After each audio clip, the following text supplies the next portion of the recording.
Who would have thought it? Elon Musk's takeover of Twitter is an absolute catastrophe. Now, to be fair, I didn't think it would be this catastrophic quite so quickly. Now, when I was a kid, I used to run around Manchester's Museum of Science and Industry just randomly pressing buttons on machines to see what would happen. This is essentially what Elon Musk is doing to what has become, whether you're comfortable with this fact or not, a crucial part of our public, our social, indeed our democratic infrastructure. Let's have a little think about what's happened since he took over Twitter. So he fires its CEO, its board of directors, making himself the sole director. He fires half of its workforce, and so he has to go crawling on his hands and knees to try and get some of them back, because it turns out he can't run the company without them. But he gets rid of its communications department, so when media organisations get in touch with Twitter for comment, they have to say they didn't get anything back because the communications department no longer exists. He also got rid of all sorts of crucial departments which make Twitter a worthwhile but also safe environment, not least for the vast swathes of the globe that live under oppressive and autocratic regimes, so departments of human rights, accessibility and curation. Now, someone who remained was Yoel Roth, the head of trust and safety, and he was seen as a kind of reassuring presence under the new regime. Well, anyway, he's gone. So basically, Twitter's got no executives left. It's lost top officials with privacy, security and compliance responsibilities. Now, according to a note leaked to The Verge, a lawyer on the privacy team said Elon has shown that his only priority with Twitter users is how to monetize them. They also warned that Elon's right-hand man, top lawyer guy, declared that Elon Musk was willing to take on a huge amount of risk in relation to Twitter and its users because Elon puts rockets into space. He's not afraid of the Federal Trade Commission, which is all well and good, but it doesn't actually strip the commission of its ability to fine Twitter billions of pounds worth of fines. Now, the head of legal told Twitter employees to use the whistleblower service to avoid breaking the law. Now, Musk's takeover of Twitter led to a massive surge in hate speech. Obviously, there isn't the capacity to deal with that now, given the mass sackings and resignations. So when at an all-hands meetings with employees, Elon was asked, how are you going to deal with the expected attrition and align everyone on a shared vision? He answered, I don't know. We all need to be more hardcore. What a dick. Now, he's forced all Twitter employees to come back to the office, which is pointless for a company of this type, but the guy's a dick. Anyway, most infamously, Musk has allowed anyone to buy a blue tick for $8, supposedly to end the lords and peasants divide on Twitter. Now, this is the classic, of course, populism of the billionaire, posturing as the tribune of the little guy, of the people. Now, the old verification model undoubtedly had problems. Some people who didn't deserve verification had it. Some people who did deserve verification didn't have it. But at least there was some filter. There was some basis. It meant something. You know, you could be sure that public figures and organisations were who they said they were. There was some sense of reliability when it came to information. Now, selling off blue ticks is trying to appeal to the supposed prestige of the old system, because it was allocated on the basis of some supposed notability. You know, there's some basis that you awarded it on the basis of some criteria. Now, whatever you think about the validity of that prestige, that prestige is abolished if anyone can buy it. Just all the blue tick means is you've paid Elon Musk some money to get a little blue and white blob next to your name on Twitter. Doesn't actually mean anything other than that. What's the point of it? Anyway, there's been the obvious downside of the new system. Neo-Nazis awarding themselves blue ticks. Lovely stuff. But there have been some undeniably funny and even profound abuses of the system.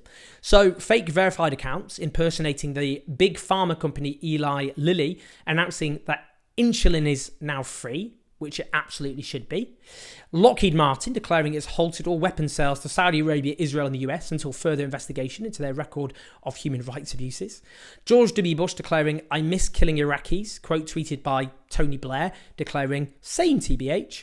Pepsi declaring Coke is better, which was up for 24 hours. Not sure I agree with that, but whatever. Banana company Chiquita declaring, we've just overthrown the government of Brazil, with a clarification from a supposed other Chiquita account declaring, we apologise to those who have been served a misleading message from a fake Chiquita account. We have not overthrown a government since 1954. Lots of verified Tesla accounts, for example, declaring, the 53% drop in stock price doesn't faze us. If there's anyone who knows about crashing, it's us. A Nestle account getting over 50,000 likes for a tweet reading, we steal your water and sell it back to you. These are all, I should say, not the actual real accounts, just to avoid They've been verified, though. That's the point I'm making. Now, crucially, Twitter Blue, which allows people to buy those check marks, has now been suspended to help address impersonation issues. How are you going to do that? By definition, the whole point of it before was to stop. It existed to stop impersonation. That was kind of a core function. Okay, it doesn't matter. Anyway, so Twitter then introduced a new official mark to clarify who's real, but then they got rid of it, then they introduced it again, then they got rid of it, and I think I've got this right, then they introduced it again for some, but the timeline's a bit confusing, but a lot of chopping and changing going on there. Now, weirdly, advertisers haven't been massively amused by this. Turns out associating your brand with a massive burning skip could have some commercial consequences, so they've pulled out en masse, and the top Twitter people on a call with them just the other day to reassure them have now themselves resigned. So anyway, just a little icing on the cake, Elon Musk casually told employees that bankruptcy isn't out of the question. Now, we can joke about this, partly because we live in the worst timeline.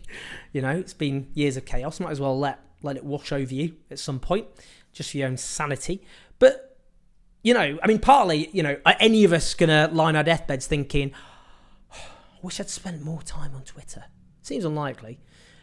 But Twitter has proved an indispensable tool for lots of reasons. Organising against tyranny, oppression and injustice. Platforming voices that are otherwise unheard. Providing quick, speedy information about the world around us. Enabling us to know in real time what's going on the ground, you know. Also just some funny memes, you know. Sort of live tweeting about our favourite shows. Great stuff. But now some egomaniac who proves, maybe quite helpfully, that there is no correlation between wealth and intelligence. He just takes it over and burns it to the ground. This is very Liz Truss, as I think lots of people have noted by this point. But there is a crucial difference, which is Britain survived Liz Truss, and I'm not entirely sure that Twitter will survive Elon Musk. But what both have in common is buying into a very kooky libertarian ideology, which fetishizes markets, but which then violently collides with market realities. But it's also a tale about the hubris of the rich, who believe they've amassed their wealth solely through their own abilities. Not to say they don't have talents, Elon Musk included, but they don't take into account a combination of other factors as well. Privileged backgrounds, like Musk, luck, timing, technology, which depended on public sector and government research, the internet being one striking example of that. So they believe they're invincible, that every decision they make, every risk they take will inevitably work out. And they're inevitably surrounded by hangers-on who don't want to get fired, who keep telling them how brilliant they are, what geniuses they are, how infallible they are. But it turns out that all of us are mortal human beings. All of us are fallible. We're not gods. And Elon Musk is not a god. So what does it tell us?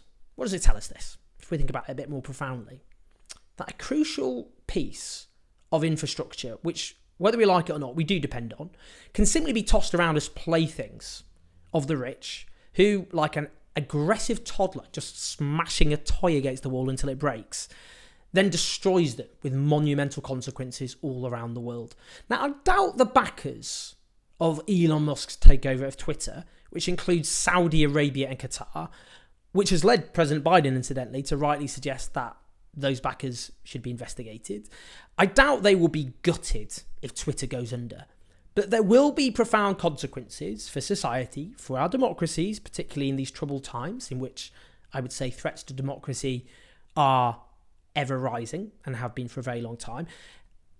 What does it say if we allow essentially rich, spoiled brats to just take over and trash infrastructure that we've all come to depend on? This is a question about democracy and how our democracy functions, and I think it's one we need to have. Please like, subscribe, and support the channel on patreon.com/OwenJones84.